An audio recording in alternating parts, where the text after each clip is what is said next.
Mes chers frères et sœurs en Christ à travers le monde, que Dieu vous bénisse abondamment et puissamment au nom de notre Seigneur et Sauveur Christ Jésus, notre grand, infiniment, magnificent, glorieux, superbement excellent Seigneur et Sauveur Christ Jésus qui est mort sur la croix pour nous sauver du péché, pour nous sauver de l'enfer, les temps de feu et de soufre qui brûlera éternellement pour punir ceux qui auront désobéi à Dieu, ce grand sauveur qui est assis à la droite de Dieu dans les lieux célestes, qui intercède pour nous, notre grand médiateur, notre grand avocat, la seule porte par laquelle nous allons au ciel.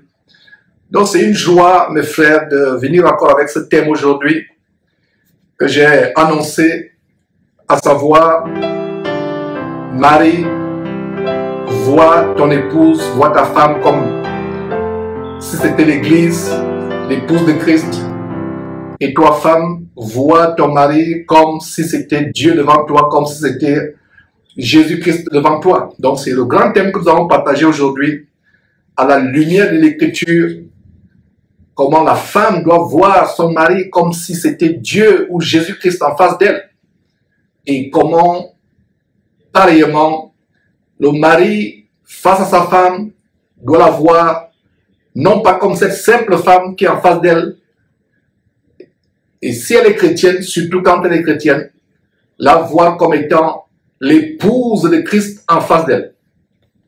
Mes frères et sœurs, quand nous étudions le livre de Genèse, le livre de tous les commencements, le premier livre de la Bible, le livre du commencement de la race humaine sur terre, le livre du commencement du mariage, nous avons vu comment le mariage a été établi pour être une bénédiction pour l'homme et pour la femme.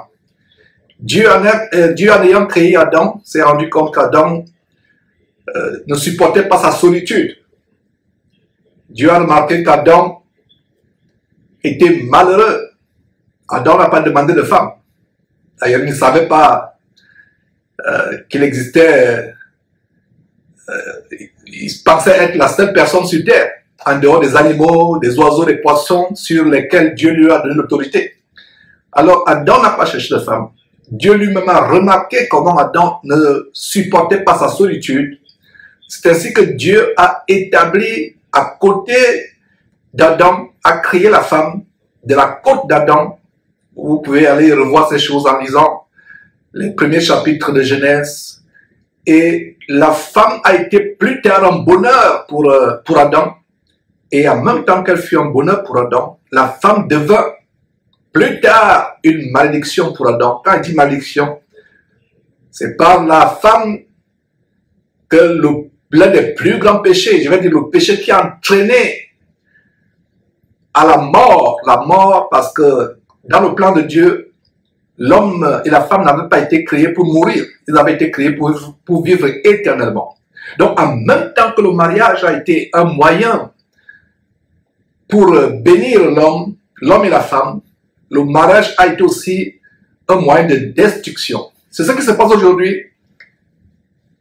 Le mariage, pour les chrétiens que vous et moi nous sommes, le mariage est devenu un des boulevards qui conduira beaucoup de personnes en enfer. Beaucoup de personnes en enfer. Il y a plusieurs boulevards. Un des boulevards étant, par exemple, la débauche sexuelle. Un autre boulevard étant la langue qu'on ne contrôle pas. Un autre boulevard étant l'amour de l'argent. Un autre boulevard étant, j'ai parlé de débauche sexuelle. Un grand boulevard qui entraîne beaucoup de personnes en enfer, c'est le mariage. Le mariage est pris d'assaut parce que c'est la plus grande et la première institution que Dieu a établie sur terre.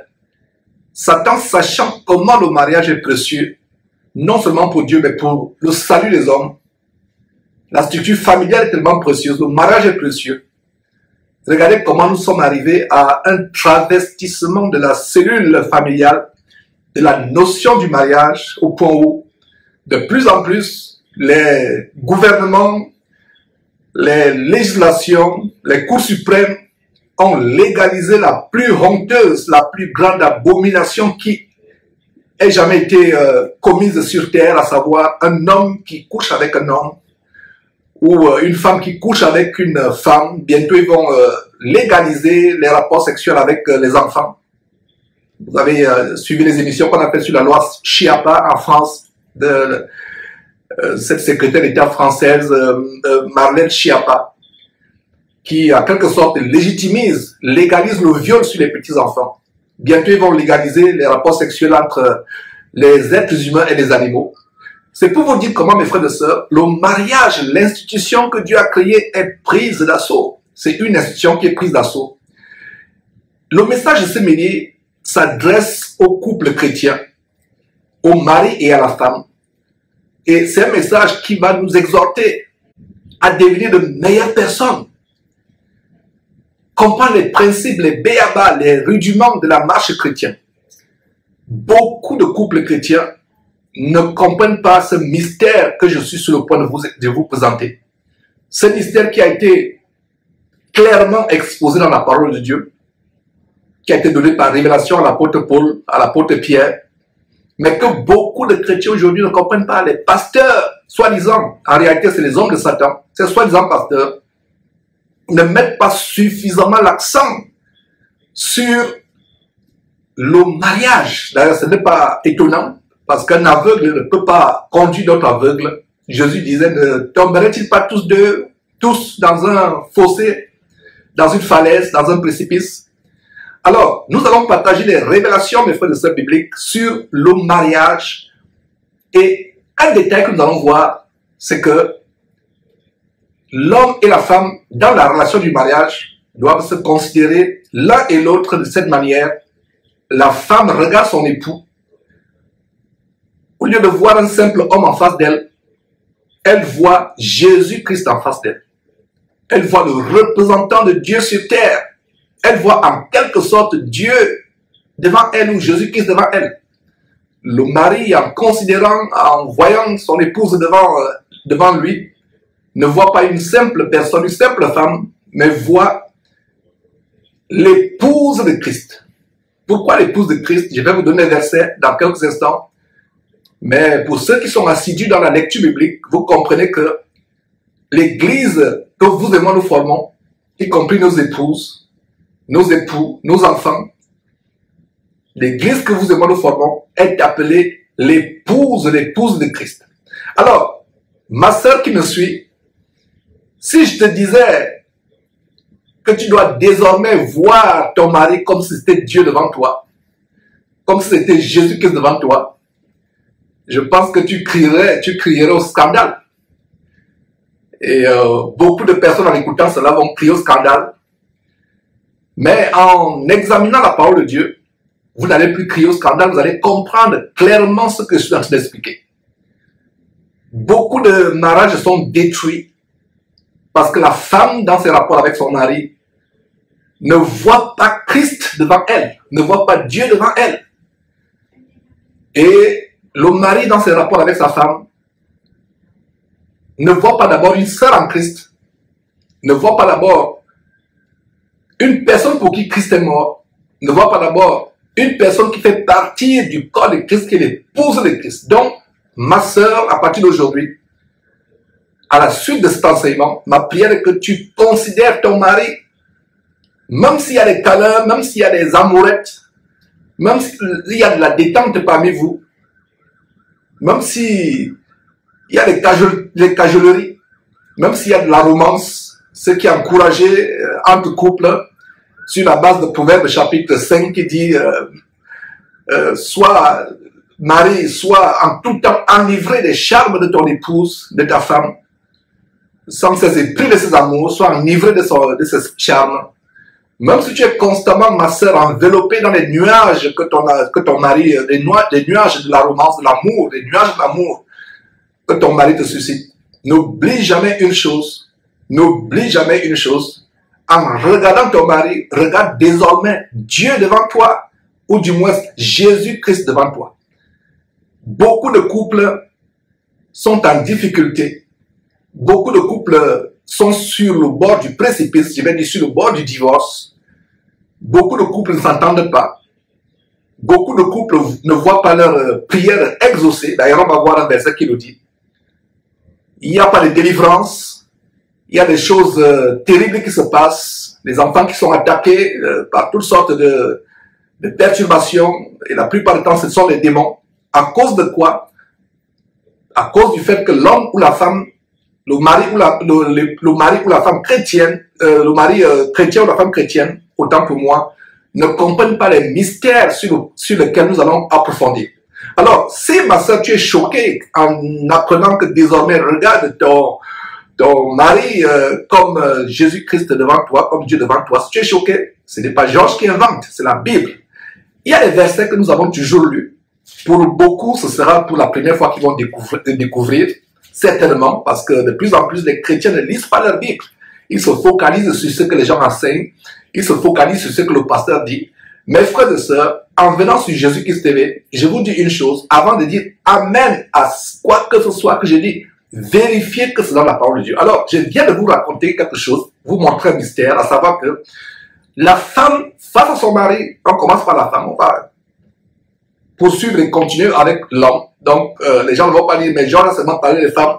Georges fait la discrimination, il ne parle pas des maris. Aujourd'hui, nous allons parler de la femme et du mari. Donc, commençons par la femme.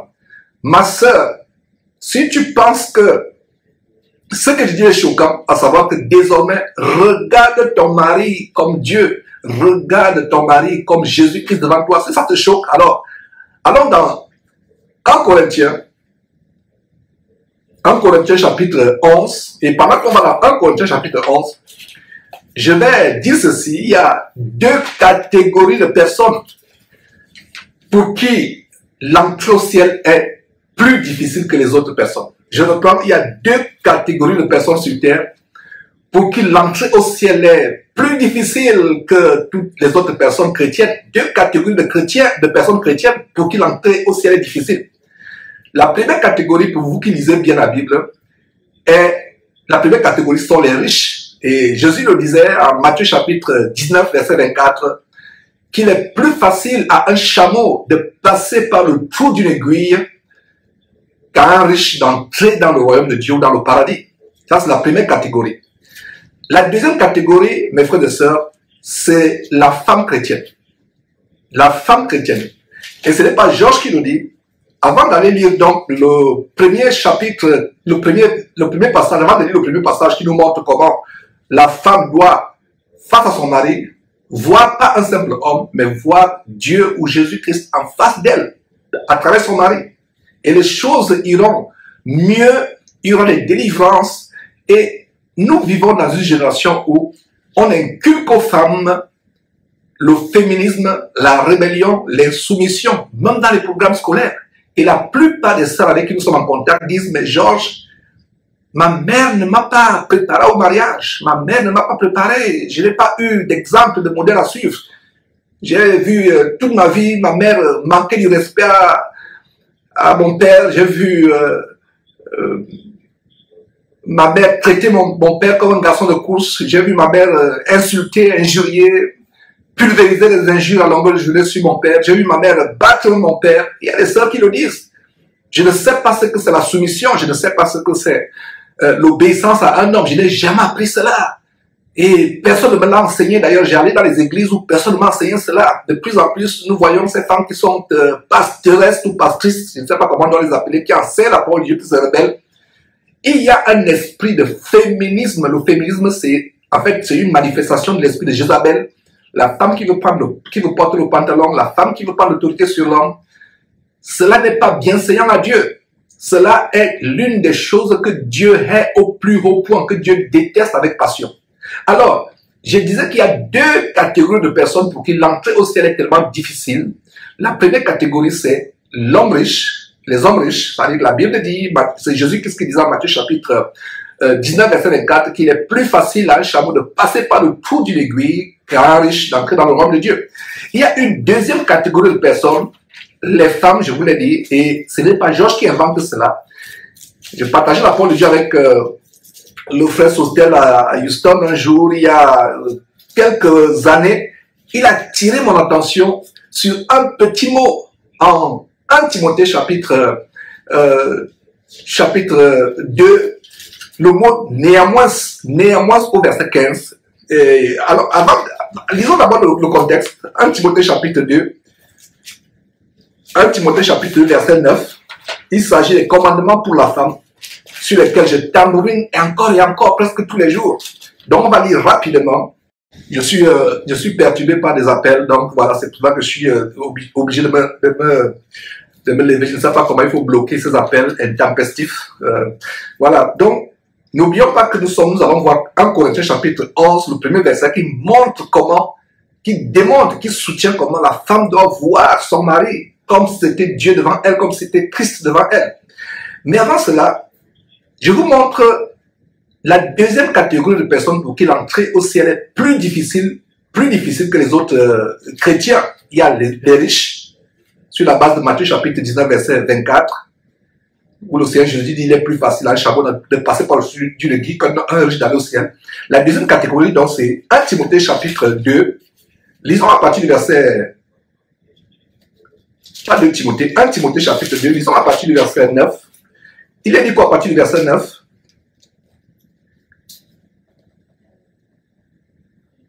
Verset 9, il est dit ceci. Je veux aussi que les femmes, vêtues d'une manière décente, avec pudeur et modestie, c'est ce que nous voyons hier dans la section de midi hier, comment j'exhortais les femmes chrétiennes à cacher leur nudité, à couvrir leur corps. Donc, regardez ce verset. Je veux aussi que les femmes, vêtues d'une manière décente, avec pudeur et modestie, ne se parent ni de tresses, ni d'or, ni de perles, ni d'habits somptueux. Verset 10. Mais qu'elles se parent de bonnes œuvres, comme il convient à des femmes qui font profession de faire quoi? De servir Dieu. Verset 11. Que la femme écoute l'instruction en silence. Quand la femme est dans l'assemblée, où elle se fait enseigner par son mari, elle doit garder le silence. Le verset 11 dit ceci, que la femme écoute l'instruction en silence, avec une entière soumission. Verset 12.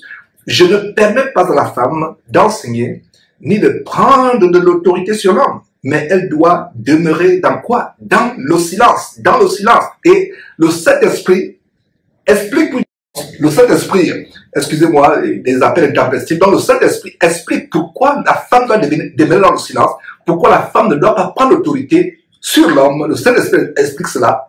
La réponse est au verset 13, car Adam a été formé, comment? En deuxième position ou en première position? En première position. Donc, ma sœur, quand tu prends l'autorité sur ton mari, quand tu te rebelles, tu ne veux pas te soumettre à ton mari, tu es en train de dire à Dieu que non, c'est moi qui ai été créé avant mon mari. Nous venons tous d'Adam et Ève. La femme vient en seconde position, le mari.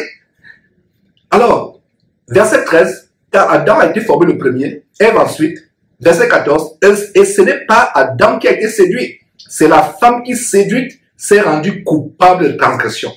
Le Saint-Esprit nous rappelle ici comment Dieu a été tellement outré, tellement déçu de ce que la femme s'est laissée séduire. Dieu a été vraiment irrité au plus haut point. Parce que c'est la femme qui, séduite, s'est rendue coupable de transgression. Le verset 15 est le verset sur lequel je m'appuie pour vous démontrer que la femme, parmi tous les chrétiens, les hommes, les enfants, les vieillards, la femme rencontre plus de difficultés à entrer au ciel. Pourquoi? Verset 15. Elle sera néanmoins sauvée en devenant mère si elle persévère avec modestie dans la foi, dans la charité et dans la sainteté. Elle sera néanmoins. Voilà la clé. Néanmoins. Il n'est pas dit qu'elle sera sauvée. Elle sera néanmoins.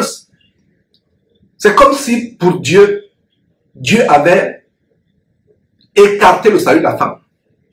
Le salut de la femme n'était pas possible. C'est pour ça que je dis, ne lisons pas très vite la Bible. Ce verset m'a été expliqué, comme je disais, par le frère Soustel. Je le lisais, je ne comprenais pas. Et il a tiré mon attention sur néanmoins. Néanmoins. Quand vous dites, bon, ok, vous allez, vous êtes un enfant, vous allez vers votre père, vous lui dites, papa, je veux une nouvelle paire de tennis pour le sport, ou une nouvelle paire de chaussures pour aller je ne sais pas où, ou alors je veux un nouveau pantalon, une nouvelle chemise. Il refuse. Et après, il dit, bon, je vais quand même, ou néanmoins. Néanmoins, c'est quand même, ce n'est pas sur le champ. Elle sera néanmoins sauvée. Néanmoins. Donc, ayant dit cela, c'est une grande parenthèse que j'ai ouverte. Allons dans 1 Corinthiens chapitre 11, qui nous montre la hiérarchie entre l'homme et la femme. Et vous allez voir quelque chose de tellement intéressant. Et en disant que la femme doit être soumise à l'homme, ce n'est pas rabaissant. Et il y a une chose, en discutant avec beaucoup de sœurs, il y a des sœurs qui me disent, Georges, je veux bien me soumettre à mon mari, mais il y a vraiment des paroles, des raisonnements, des paroles qui viennent dans ma tête en disant, mais mon mari me traite comme une serpillère, mon mari me traite comme une esclave, mon mari me chiffonne, il ne me soutient pas, il ne m'aide pas. Je dis, ma sœur, ça c'est les raisonnements que le diable, par lesquels le diable va assaillir ton intelligence. Fais ta part, fais ta part. Ne te mets pas dans un rapport de comparaison avec ton mari. Fais ta part. Le salut est personnel. Jésus dit en Matthieu chapitre 24, de 2 personnes qui couchent sur un lit, l'une sera enlevée, l'autre restera. Et quelles sont les personnes qui habituellement couchent sur un lit? Habituellement, n'est-ce pas l'homme et la femme? Jésus parlait en Matthieu chapitre 24 d'abord des couples chrétiens, l'homme et la femme. Il se pourrait qu'au retour de Jésus-Christ, le jour de l'enlèvement, le mari est enlevé pour aller à la rencontre de Jésus dans les airs, la femme reste, ou la femme est enlevée, le mari reste.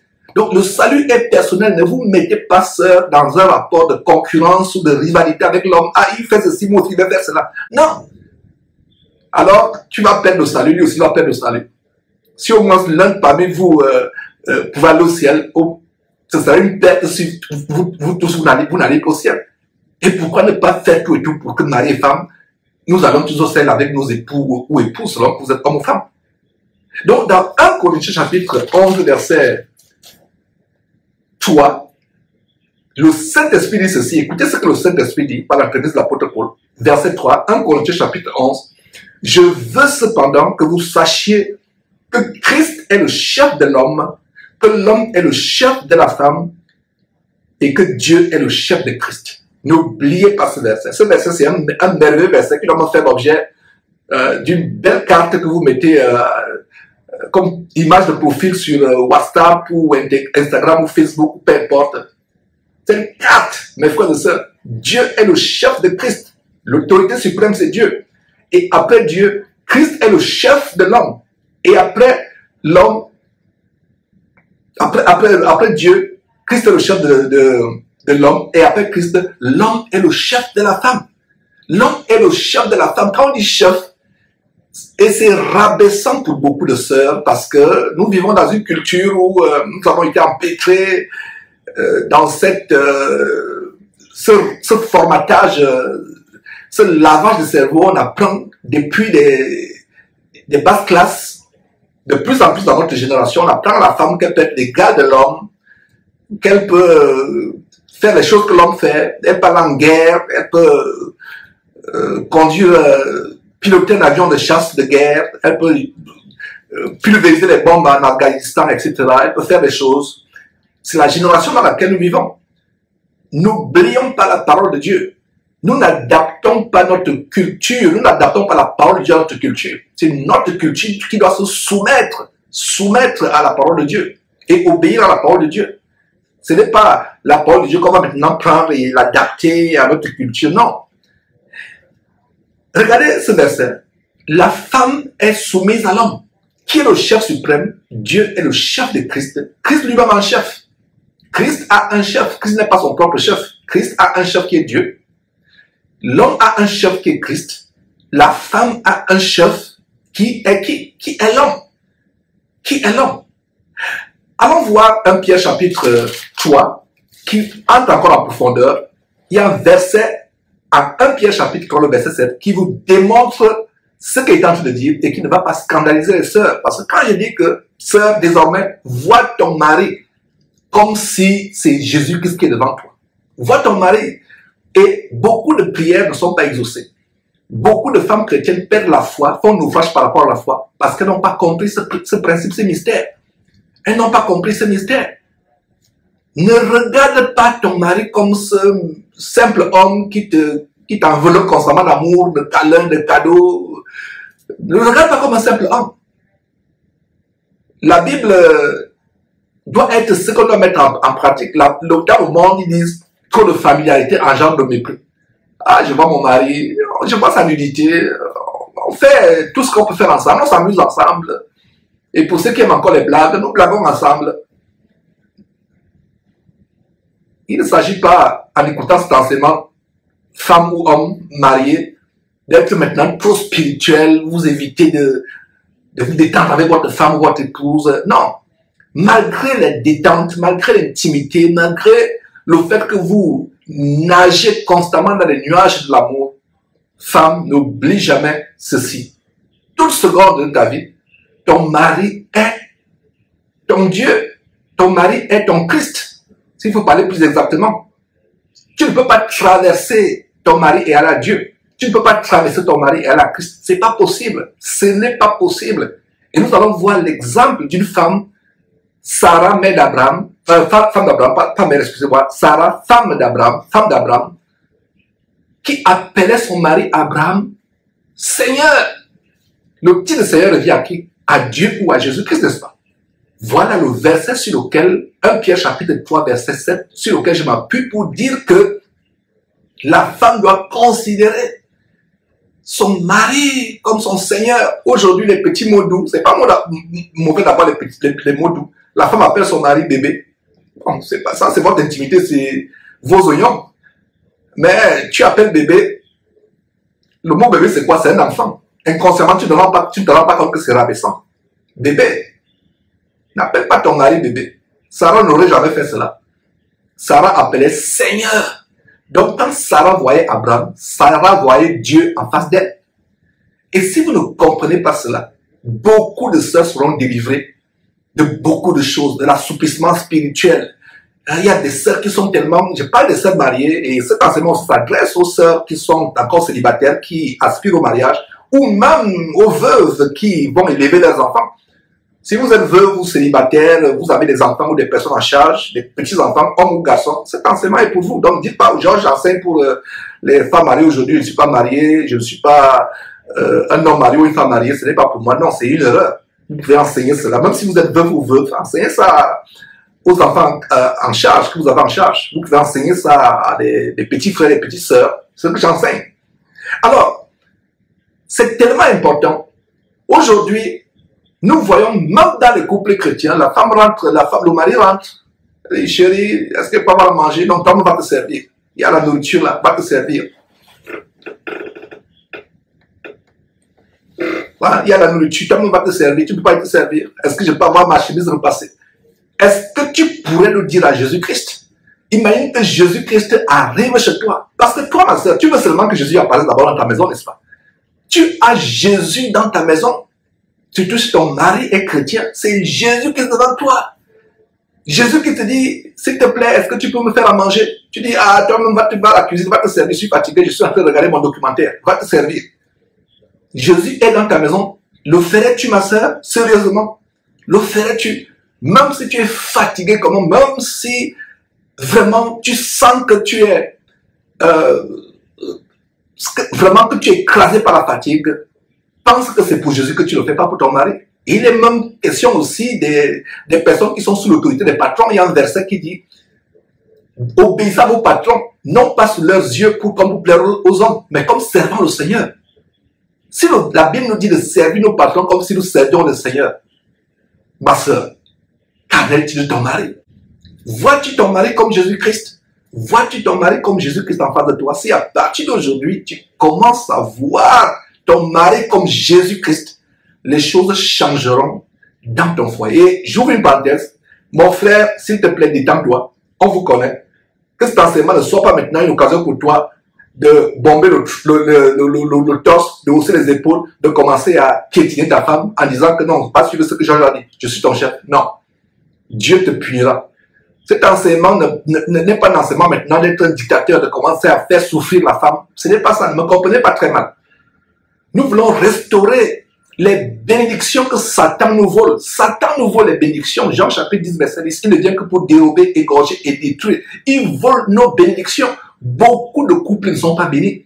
Ils cherchent un enfant depuis des années. Ils cherchent cette meilleure promotion, ce meilleur boulot, cette affaire qui ne décolle pas, ce business qu'ils voulaient faire qui ne décolle pas. Rien ne marche. Rien ne marche.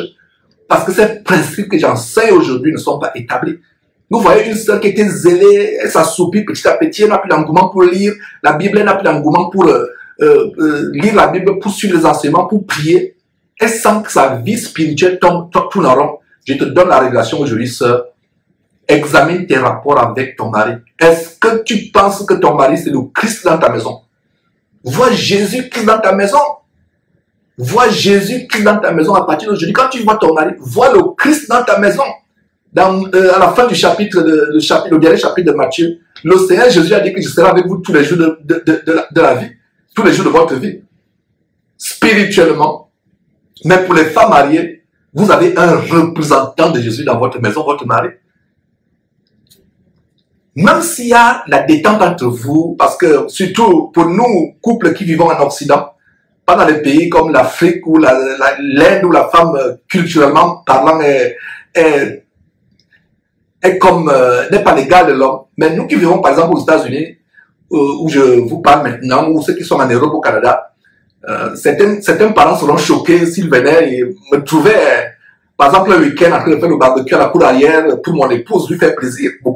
Il y a des gens qui vont dire à l'Afrique, mais Georges, c'est toi qui es l'esclave dans ta maison, ils ne comprendraient pas. Donc, ça veut dire que ma sœur, même si tu as un mari qui fait la cuisine, qui se détend avec toi, qui te respecte, qui est... peu importe. N'oublie jamais, ne le considère pas comme seulement ton mari.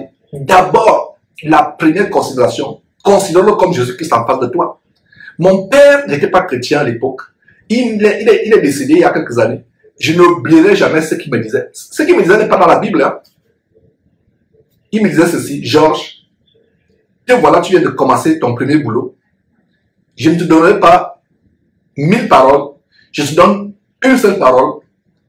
Même si tu es à la plage ou au bord d'une piscine avec ton patron, vous êtes tous en culotte, vous êtes dans une piscine, n'oublie jamais que c'est ton patron.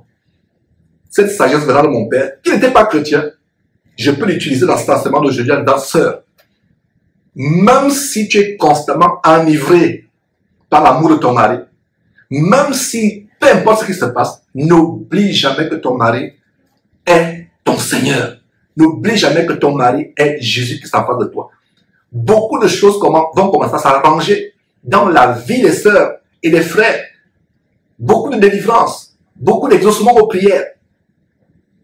Les choses vont commencer, les portes vont commencer à s'ouvrir quand les femmes vont prendre conscience de ce grand mystère que je vous partage aujourd'hui. Les enseignements de midi, mes frères et sœurs, je ne savais pas que ces enseignements, ces messages de midi devaient être aussi profonds, devaient être des sources de bénédiction, des gerbes, des perles. C'est pour ça que distribuer ces vidéos, distribuer ces liens, mes frères et sœurs, c'est un bonheur. Le diable ne veut pas que nous soyons bénis. Le diable veut notre destruction. C'est pour ça qu'il va amener constamment la femme à raisonner. Il me prend pour qui? Il me traite comme un esclave. Attends, c'est cela. Tu commences à raisonner. Et maintenant, dans les couples, bagarre, les coups de poing, les injures, etc., etc. Le diable ne veut pas le bonheur. Je vous donne un secret. Il n'y a pas plus grande puissance de prière qu'un homme et une femme mariés qui s'accordent et qui prient. Jésus a dit, si deux s'accordent, deux sœurs s'accordent dans la prière, il y aura des miracles. À combien plus forte raison deux personnes qui sont une même chair, ce mystère de Dieu du mariage, un homme et une femme qui appliquent ce que je suis en train d'appliquer là. Oh là là, mes frères et sœurs, le diable sait, il est conscient de ça. J'espère que vous comprenez. Lui comprend, le diable lui comprend très bien ce que je suis en train de dire. Il comprend très bien ce que je suis en train de vous enseigner.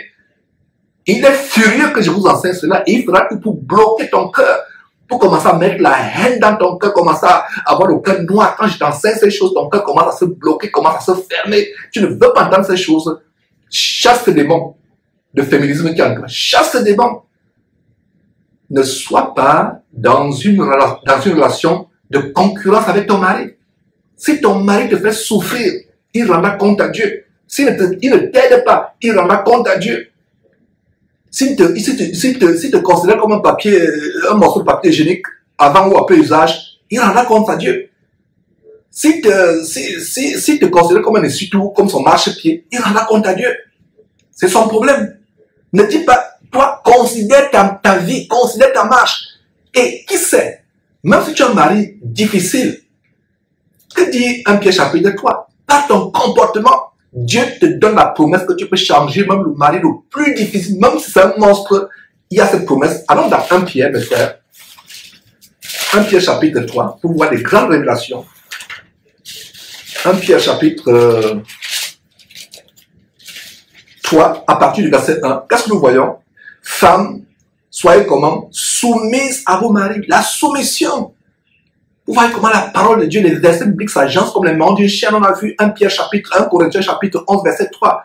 L'homme est le chef de la femme. Et qu'est-ce que nous voyons ici? Femmes, soyez de même soumises à vos maris, afin que si quelques-uns obéissent à la parole, qu'ils soient gagnés sans parole par la conduite de leur femme. Sans parole, voilà le verset qui montre justement que la femme ne va pas changer son mari en ouvrant la Bible, en commençant à enseigner. Sans parole, sans parole. Verset 3. Ayez, dans la verset 2, sans parole, verset d'abord 1, continuons, terminons le verset 1, afin que si quelques-uns obéissent à la parole, ils soient gagnés sans parole par la conduite de leur femme. Verset 2, en voyant votre manière de vivre chaste et réservée. Vous êtes réservés. Vous n'êtes pas irritable, vous avez un cœur qui supporte. Verset 3, ayez non pas cette parure extérieure qui consiste dans les cheveux tressés, avec les extensions de cheveux, les ornements d'or ou les habits qu'on revêt. Regarde, les ornements d'or, les bijoux, c'est la même chose que le Saint-Esprit disait par l'entremise de Pierre en 1 Timothée chapitre 2 qu'on a lu tout à l'heure à partir du verset 9. Paul inspiré par le Saint-Esprit, que la femme ne doit pas se parler des bijoux. C'est la même chose que Pierre en train de dire. Les deux s'accordent. Donc vous maintenant qui aimez les choses bling bling, les choses qui brillent, vous parlez maintenant des bijoux, etc. Ben, il y a un documentaire qu'on a montré comment les bijoux en or attirent plutôt le cancer. Et que l'ail éloignera le cancer. On a montré ces choses. Mais la parure, verset 4, intérieure et cachée dans le cœur, la pureté incorruptible d'un esprit doux et paisible et submissif. Je ne sais pas si on dit, bon, je ne sais pas si j'ai parlé anglais, submissif. Un esprit de soumission. Un esprit doux et paisible qui est d'un grand prix devant Dieu. Verset 5. Ainsi se paraît autrefois les saintes femmes qui, notez bien, les saintes femmes qui espèrent en Dieu, soumises à leur mari. Verset 6. Regardez comment la femme d'Abraham, qui est l'exemple établi par tous les saints en Christ, l'exemple à imiter. Verset 6. Comme Sarah, qui obéissait à Abraham et l'appelait son Seigneur. C'est d'elle que vous êtes devenus les filles en faisant ce qui est bien sans vous laisser troubler par quoi que ce soit. Le verset parle aussi des maris. On va revenir sur les maris dans quelques instants, mais déjà il y a le verset 7 qui dit Marie, montrez à votre tour de la sagesse dans vos rapports avec vos femmes, comme avec un sexe plus faible, honorez-les comme devant aussi hériter avec vous dans la grâce de la vie. Qu'il en soit ainsi, regardez comment le verset 7 finit, qu'il en soit ainsi afin que rien ne vienne faire obstacle à vos prières. Voilà le verset sur lequel je m'appuie pour dire que beaucoup de couples sont dans des difficultés financières, des difficultés pour avoir un enfant, des difficultés pour pouvoir décoller une affaire, des difficultés. Il y a des perturbations, je ne sais pas comment faire désormais pour bloquer ces appels. Donc des difficultés, mes frères et sœurs. Pourquoi? Parce que la femme n'a jamais compris ce que j'enseigne aujourd'hui, à savoir qu'en voyant désormais son mari, qu'elle voit Jésus-Christ, qu'elle voit Dieu en face d'elle, qu'elle voit Jésus-Christ en face d'elle. Aujourd'hui, c'est difficile parce qu'il y a un démon de féminisme. Si en écoutant ces choses, vous sentez la haine monter contre Georges, vous sentez comment votre cœur commence à chauffer, prenez l'autorité du démon d'insoumission, de rébellion à moi, sors au nom de Jésus-Christ. Je serai soumise à mon mari. Je vais considérer mon mari comme étant Jésus-Christ en face de moi. Rien ne va m'empêcher. Toi, démon de rébellion, démon d'insoumission, tu vas sortir de mon intelligence, tu ne te manifesteras plus. Tu expérimenteras la délivrance. Regardez comment la Bible dit qu'il en soit ainsi afin que rien ne vienne faire obstacle aux prières. Avant de passer autour des maris. Il y a beaucoup de responsabilités. La femme, le mari doit avoir dans les rapports avec son mari beaucoup de sagesse. Dans les rapports de mari, pardon, excusez-moi. Le mari doit avoir dans les rapports avec son épouse, sa femme, beaucoup de sagesse. La Bible dit comme un sexe faible. On vient de lire cela en 1 Pierre chapitre 3, verset 7. Comme un sexe faible. Sois patient avec ta femme. Elle ne peut pas avoir la même foi que toi. Sois patient, frère, mon frère en Christ, sois patient. Même si elle ne comprend pas ces termes béaba de la parole de Dieu, elle n'a pas la même foi que toi, sois patient. Sois patient. La femme n'a pas la même foi, elle est plus émotionnelle, elle est plus émotive, elle est plus faible. C'est normal, c'est comme ça que Dieu l'a créé. C'est pour ça que le Saint-Esprit précise ici que dans tes rapports avec ta femme, sois sage. Si il y a une mauvaise nouvelle, tu sens que ça va choquer ta femme, etc., tu peux la garder pour un temps. Je dis bien pour un temps, parce que quand tu es mari et femme, on ne doit rien se cacher. Mais pour un temps, tu dis, si je lui dis ça maintenant, elle n'est pas dans une atmosphère où elle va peut-être, soit elle est fatiguée, bien dans la nature du travail, il y a une mauvaise nouvelle, donc je peux attendre qu'elle peut-être soit bien reposée, détendue, peut-être le lendemain, je peux le lui dire. En fait, il y a beaucoup de manières par lesquelles on doit être sage. Même le temps, comment nous parlons à nos femmes, surtout nous les Africains, tellement macho, que Dieu délivre les Africains de l'esprit de machisme et de l'esprit macho. Donc le ton avec lequel on parle aux femmes, nous devons changer ce ton. Parler avec douceur, avec considération. Ne pas la traiter comme une esclave. Ne pas la traiter, même si tu as des reproches à faire, ce n'est pas le ton. Hein? Tu peux lui dire, mais écoute, au nom de Jésus, nous allons terminer cet enseignement. Tu lui dis, non, écoute, j'ai des choses quelque chose sur lesquelles je vais attirer ton attention. Et je pense que, surtout les sœurs en Christ, elles sont plus sensibles quand on leur parle avec beaucoup de douceur, avec beaucoup de tendresse. Mais si vous passez le temps à crier sur elle, elle va se braquer. Et vous allez même la détruire spirituellement, émotionnellement et même physiquement plus tard. Pour avoir la crise cardiaque plus tard. Donc, il s'agit, frères et sœurs, de ne pas vous sentir mal en écoutant ces choses. Il s'agit pour nous tous de renouveler nos intelligences sur la base de Romains chapitre 12, verset 2, de demander à Dieu de nous donner la force de changer, afin que nous puissions considérer notre épouse comme Christ considère l'Église qui est son épouse. On va voir cela.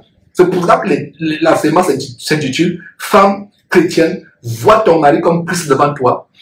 Mari chrétien, vois ta femme comme l'épouse de l'Église de Christ, l'épouse de Christ devant toi. » Avec beaucoup de sagesse, la manière par laquelle on lui parle.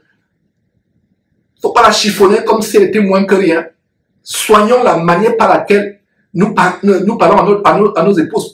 Avant d'ouvrir la bouche contre une épouse, la première question que tu dois te dire, est-ce que c'est de cette manière que Christ parlerait à mon épouse? Est-ce que Christ frapperait un des membres de son église qui est son épouse?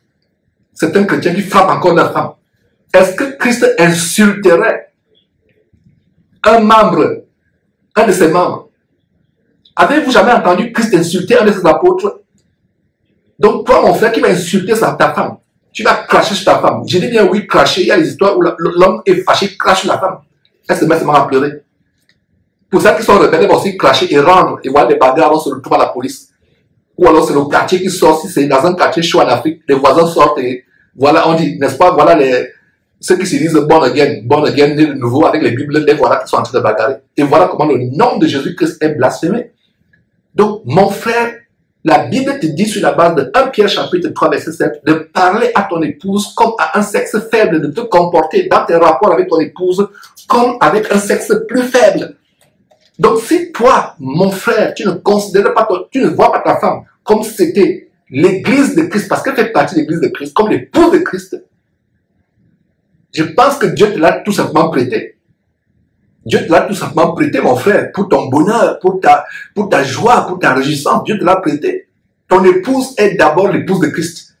Tout comme l'homme et la femme, nous tous sommes l'épouse de Christ. Mais à partir d'aujourd'hui, considère que la fille que tu as là, c'est la fille de Dieu. Ne t'amuse pas avec la fille de Dieu. Mon frère, ta femme est d'abord sœur en Christ avant d'être ton épouse. Ta femme est d'abord ta fille de Dieu avant d'être ton épouse. Donc ne t'amuse pas avec la fille de Dieu. Même les hommes, il y a les hommes en Afrique, il apprend que tu as tapé sa femme, sa fille, il t'a donné sa fille en mariage, il apprend que il va venir à ta porte et dire que qui vous a dit de taper ma fille? Qui vous a dit? Vous vous permettez de porter main sur ma fille? Alors, si un homme peut être fâché de ce que tu maltraites sa fille, qu'en est-il la fille de Dieu? Donc mon frère, à partir d'aujourd'hui, avant de considérer cette merveilleuse femme par laquelle Dieu t'a béni, avant de la considérer comme une épouse, première chose, elle est d'abord ta sœur en Christ. N'oublie pas cela. Elle est ta sœur en Christ. Deuxième chose, elle est fille de Dieu. Troisième chose, elle fait partie de l'épouse de Christ. Comment se fait-il que mon frère, tu as plus de respect avec d'autres femmes dans l'église? Quand tu parles avec d'autres femmes dans l'église, tu es doux, mais quand c'est avec ton épouse, elle ne te reconnaît plus. Et ça peut créer quoi? Ça peut créer quoi? Des jalousies. Quand tu es avec les autres sœurs dans l'église, tu parles, tu es doux, tu es gentil, mais quand c'est avec ton épouse, oh là là, c'est comme si c'était le tonnerre. Le tonnerre dans la maison, les éclairs. Nous devons changer. Il y a tellement de choses à dire, nous sommes tellement limités par le temps, mais on va poursuivre rapidement. Éphésiens chapitre 5, qui va dans le même sens de 1 Pierre chapitre 3. Regardez comment l'apôtre Paul et l'apôtre Pierre ont reçu les mêmes révélations à des époques différentes et en des endroits différents. Donc Éphésiens, rapidement, chapitre 5. Qu'est-ce que nous voyons dans Éphésiens chapitre 5 à partir du verset 22? C'est une très grande révélation. Verset 22 dit, femmes, soyez soumises à vos maris. N'oubliez pas encore comment Sarah appelait son mari Seigneur. Seigneur. Et d'ailleurs, il y a une parenthèse que je vais vous donner avant de continuer. Allez lire Genèse chapitre 18, verset 12. Parce que Pierre nous montre comment Sarah appelait Abraham Seigneur. En fait, Pierre est en train de citer l'histoire où Dieu venait confirmer à Abraham qu'il aura une postérité. Alors, Sarah était là, elle entendait, elle a ri. Elle dit, comment cela sera possible? Mon Seigneur est vieux. Elle appelle son mari mon Seigneur, en présence de Dieu. Dieu dit à Sarah, pourquoi tu as ri? Elle dit, vraiment, je suis vieille, mon Seigneur est vieux. Est-ce que j'aurai encore le désir? En présence de Dieu, Sarah appelle son mari Seigneur. Ah, ma soeur, dans le secret de ta chambre, quand tu pries seul et seul avec Dieu, parles-tu à Dieu de ton mari comme étant ton Seigneur? Fais-le à partir d'aujourd'hui, tu verras la différence. Tu verras la différence. Tu es avec Dieu dans ta chambre, toi, tu dis, oh, vraiment, Dieu, bénis mon Seigneur, il est au travail, qu'il entre, vraiment, il a mission. Vraiment, mon Seigneur a besoin d'une promotion dans le travail. Il a besoin, appelle ton mari Seigneur.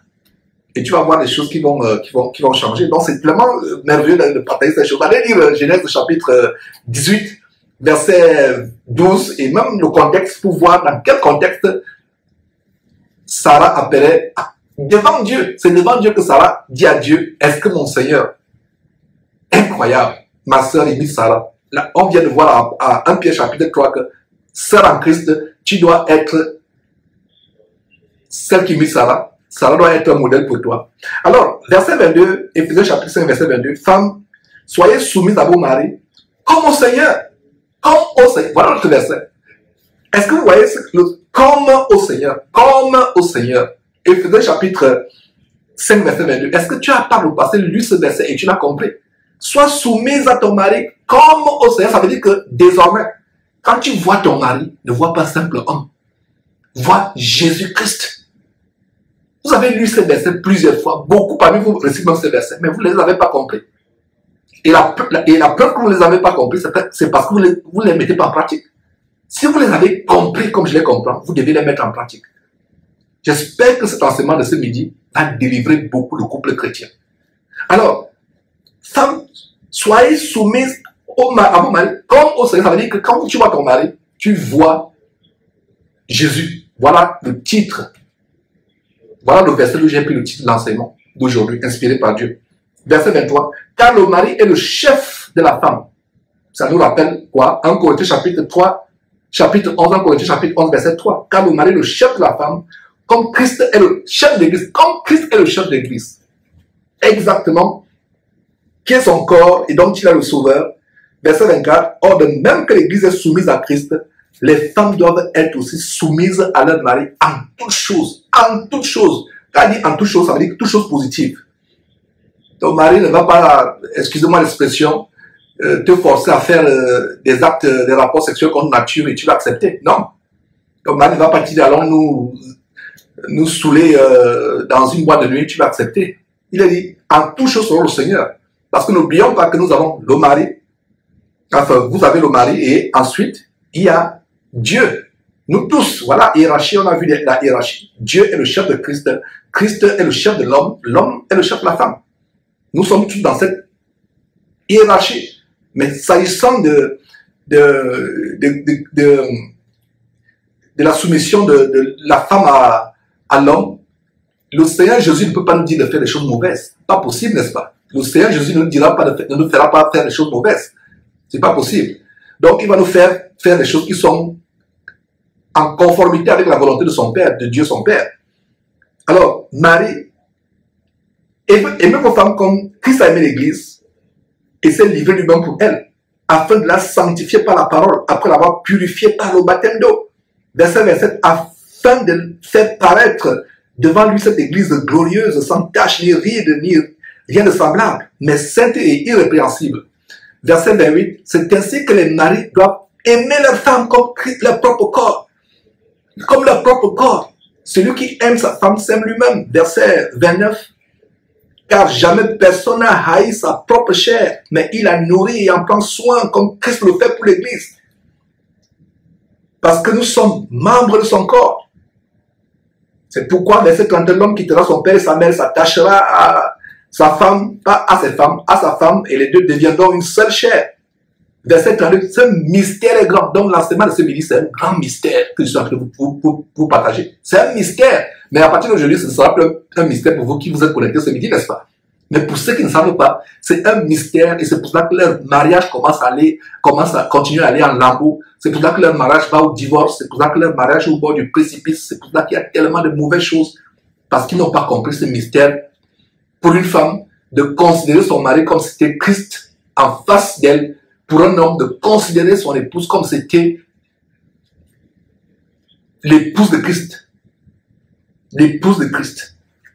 Donc, verset 32, ce mystère est grand. Je le dis par rapport à Christ et à l'Église. Verset 33, du reste, que chacun de vous aime sa femme comme lui-même et que la femme respecte son mari. Respecte son mari.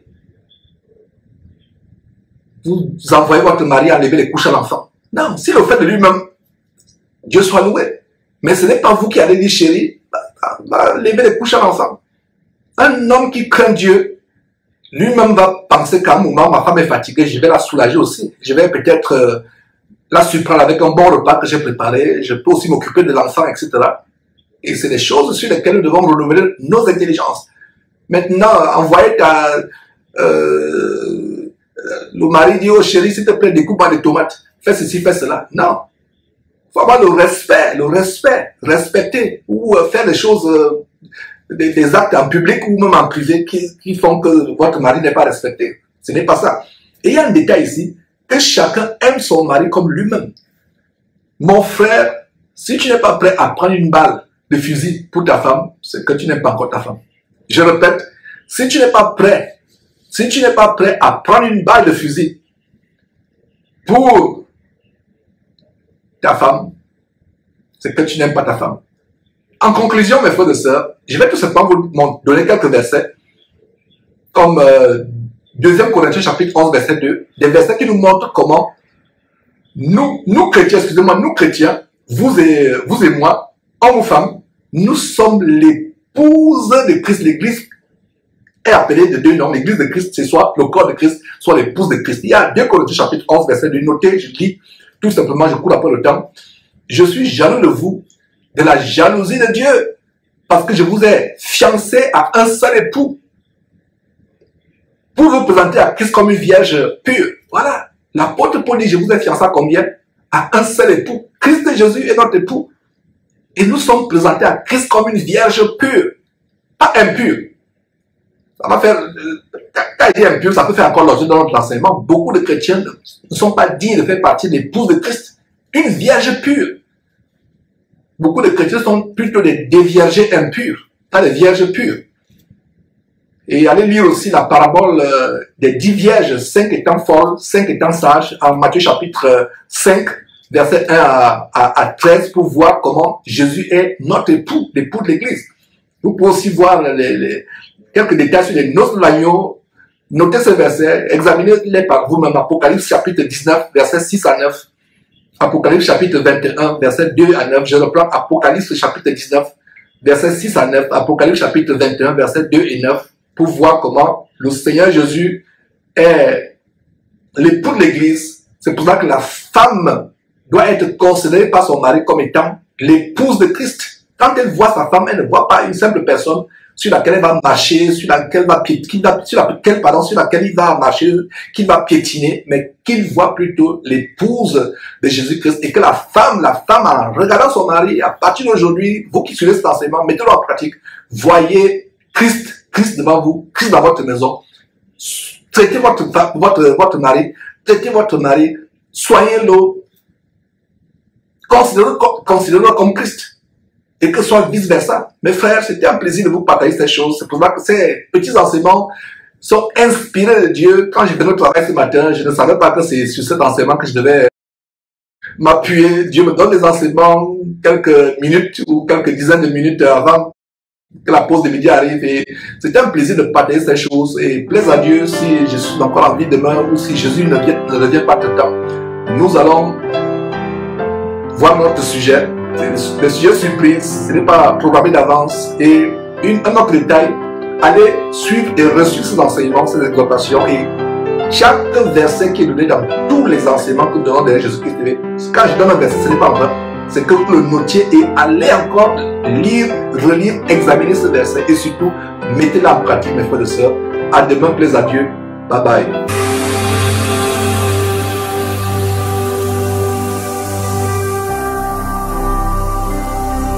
Jésus-Christ TV, vous connaîtrez la vérité et la vérité vous affranchira.